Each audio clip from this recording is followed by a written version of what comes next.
एक 24 साल की औरत अपने पति को छोड़कर अपने बॉयफ्रेंड के साथ कभी मनाली घूमने जाती है तो कभी शिमला घूमने जाती है।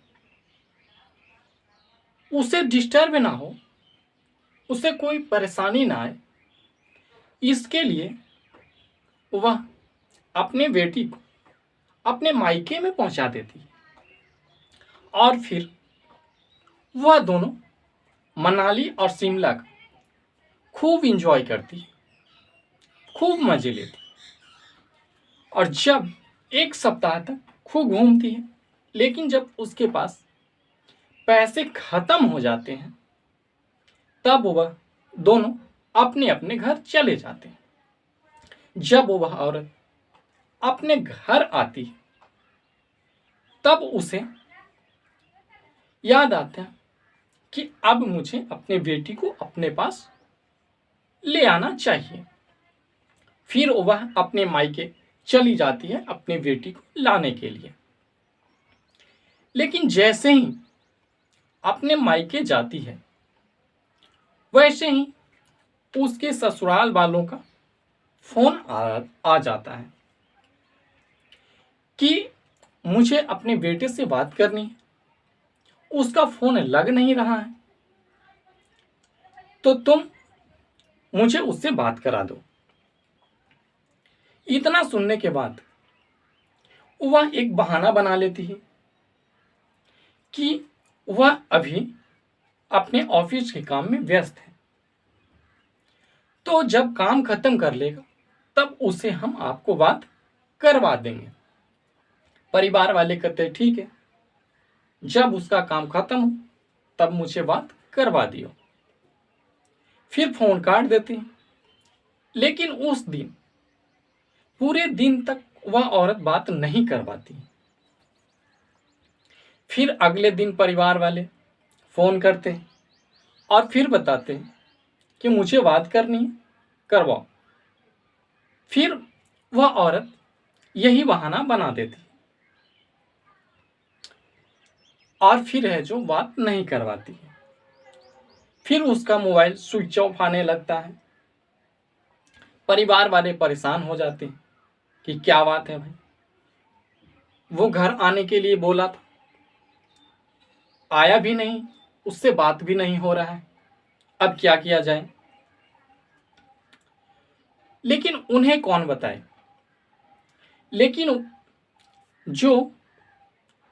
लेकिन जिसे वह बात करना चाहते हैं वह इस दुनिया को छोड़कर चला गया, क्योंकि वह औरत और प्रेमी ने मिलकर उसे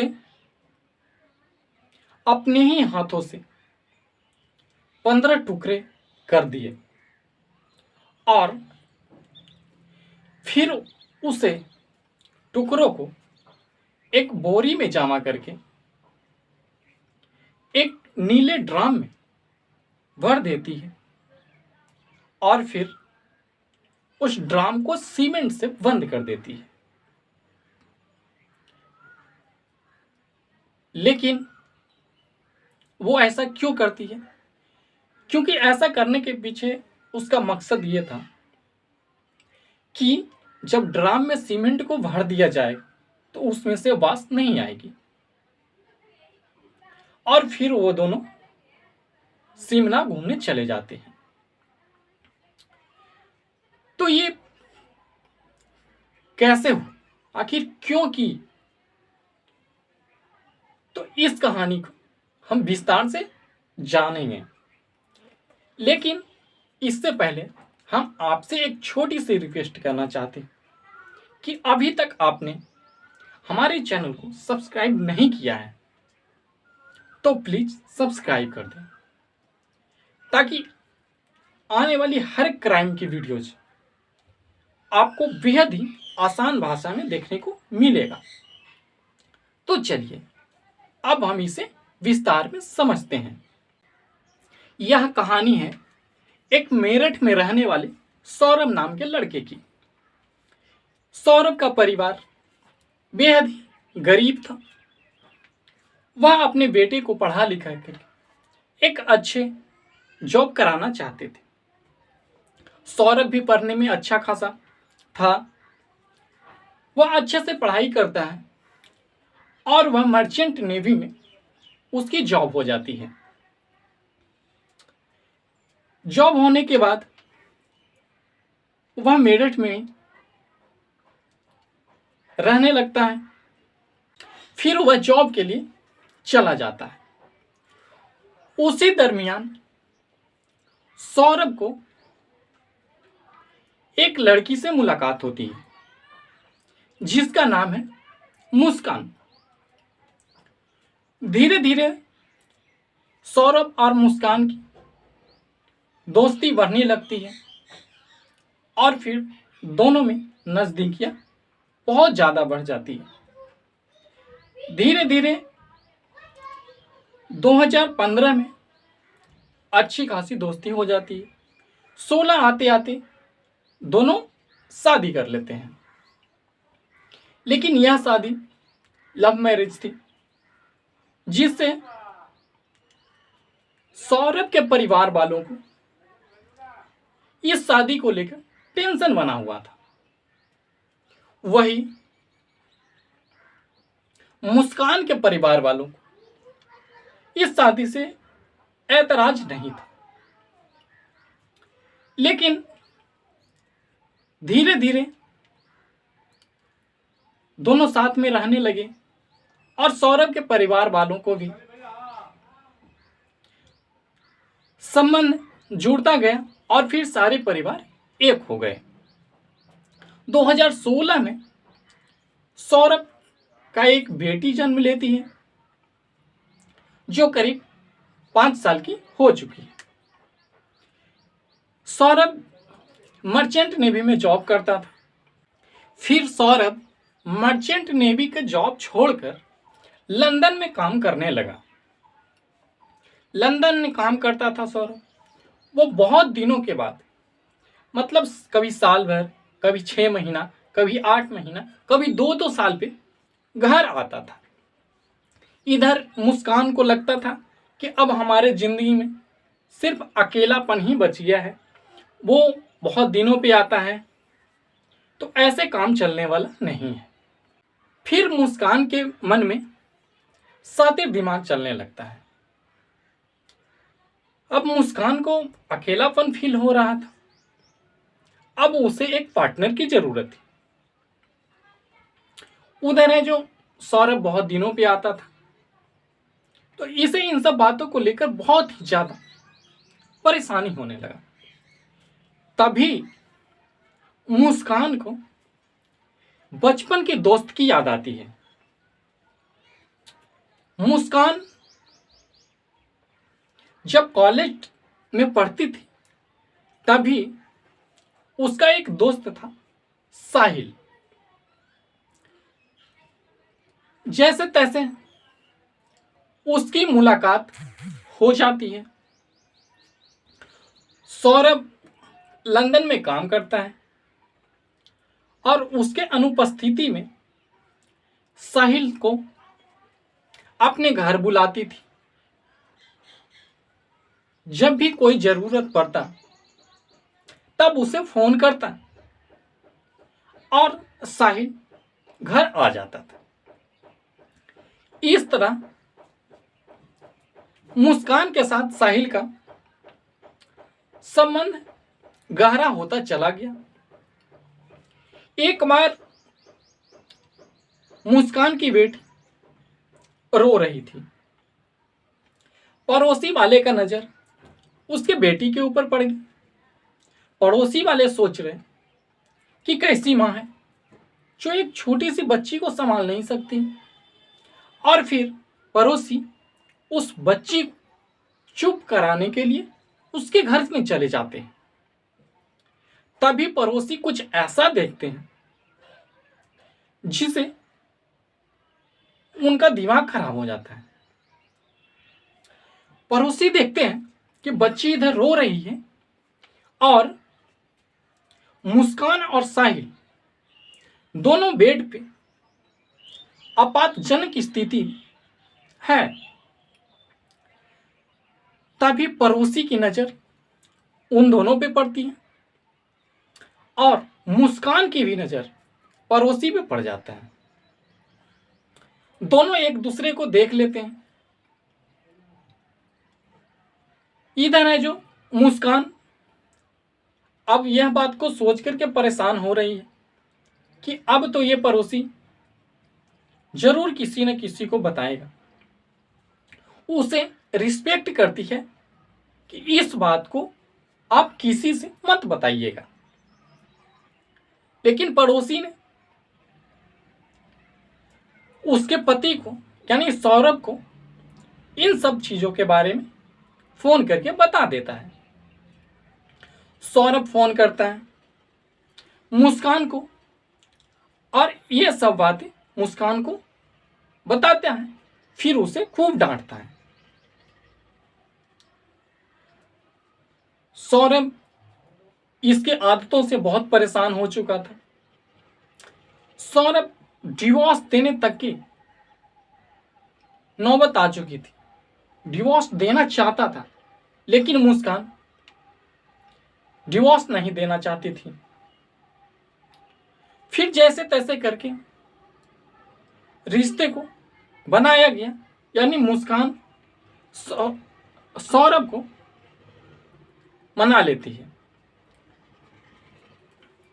लेकिन मुस्कान के बस में एक ही दिमाग चल रहा था। उसके मन में यही बात चल रहा था कि अगर मुझे साहिल के साथ रहना है तब मुझे सौरभ को अपने रास्ते से हटाना पड़ेगा। अब ये एक प्लान बना रही थी उसे जान से मारने की। ये बात साहिल को भी बताती है, लेकिन साहिल इतना जल्दी ये काम करने के लिए नहीं मानता है।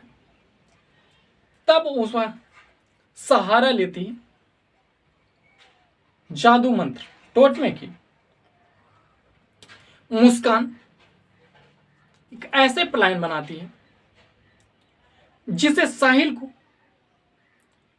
हत्या करने के लिए उसे मजबूर होना पड़े। साहिल के माता पहले ही मर चुकी थी। अब साहिल के माता से यहां क्या मतलब रिलेशन, मतलब क्या साहिल की मां तो मर चुकी, फिर भी उनका नाम क्यों आ रहा है, क्या रिलेशन।